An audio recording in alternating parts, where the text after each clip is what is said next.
Assalamu alaikum, my dear students. I hope all of you are fine and doing well. So, topic here we will discuss it is the relationship between ionization energy and electropositivity.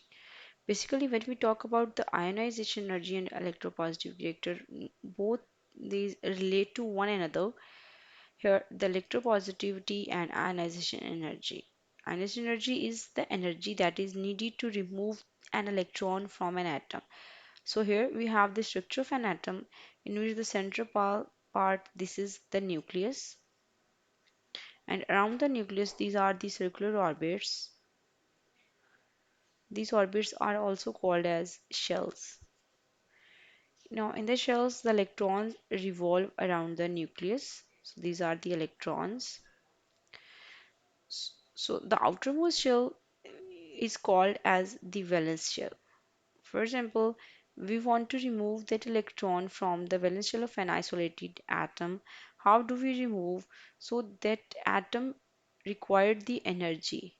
This energy is called as the ionization energy that would help us is this atom to get ionized and changes into the cation by the loss of electrons. So this energy is called an ionization energy that is needed to just to remove the electron from an isolated gaseous atom.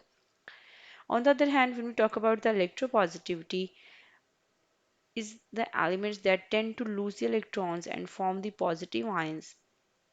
For example, here we have many univalent alkali metals. Univalent means that have positive one charge. Uni mean one. So here we have the lithium that is positive charge plus one. We have sodium Na positive one, and we have potassium positive one.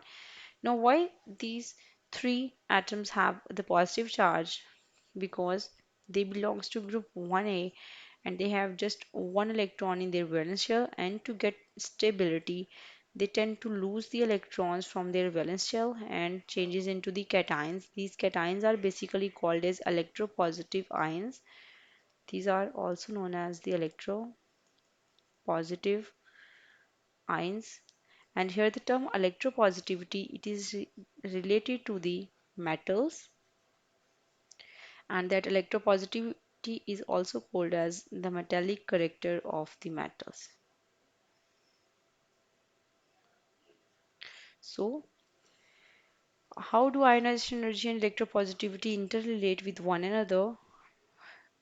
When atom just lose the electron from its valence shell, this property is electropositivity, and the energy required to remove that electron, it is called the ionization energy. So both interrelate with one another. And what is now the relationship like?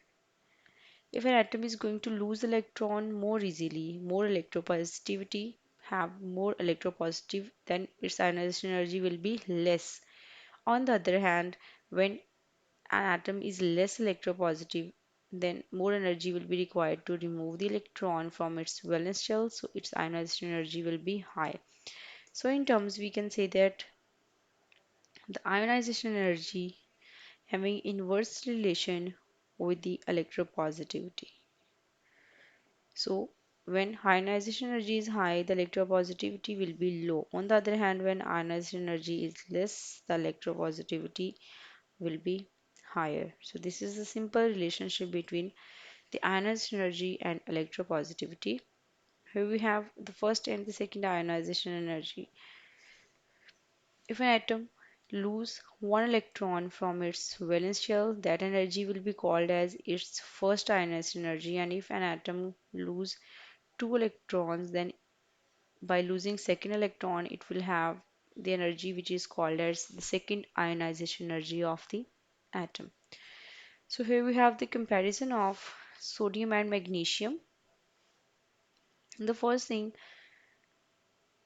the last shell of the sodium is M. It contains one electron and its electrons as 3s1. This is its configuration, and its atomic size is 186 picometer, and its ionization energy is 496. So its ionization energy we have 496 kilojoule per mole. This is its first ionization energy. On the other hand, we have magnesium. Its electronic configuration of outermost shell is 3s2. It contains two electrons in its valence shell.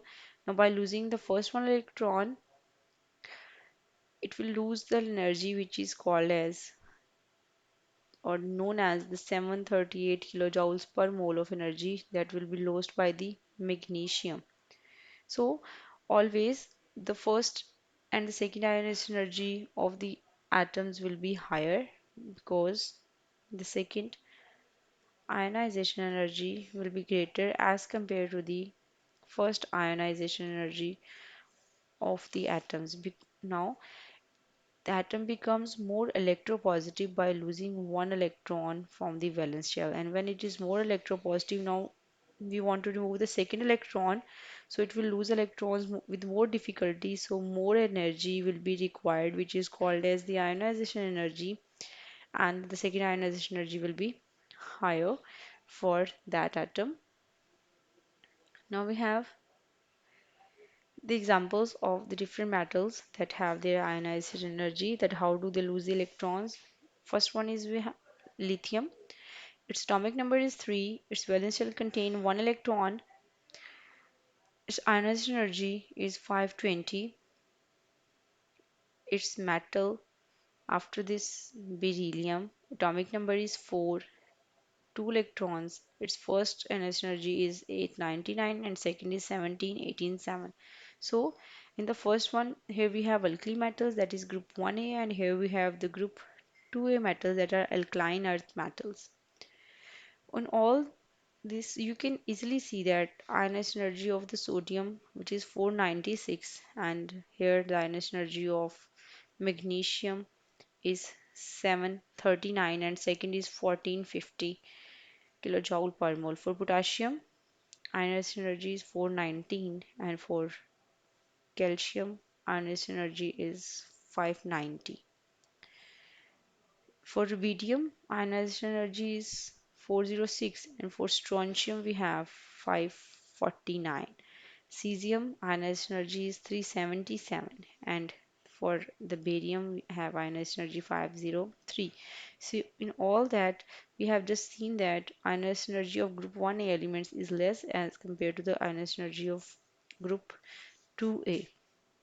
So the group 1a will be more electropositive, and the group 2a elements will be less electropositive because their ionization energy is less as compared to the ionization energy of the alkaline earth metals. So all that just depends upon the electropositive character and the ionization energy. The elements that are more electropositive, they have less ionization energy and vice versa. So this was all about today's lecture. I hope you guys understand. And if you have any queries, you may ask me about that in the comment section, and I will get back to you guys soon.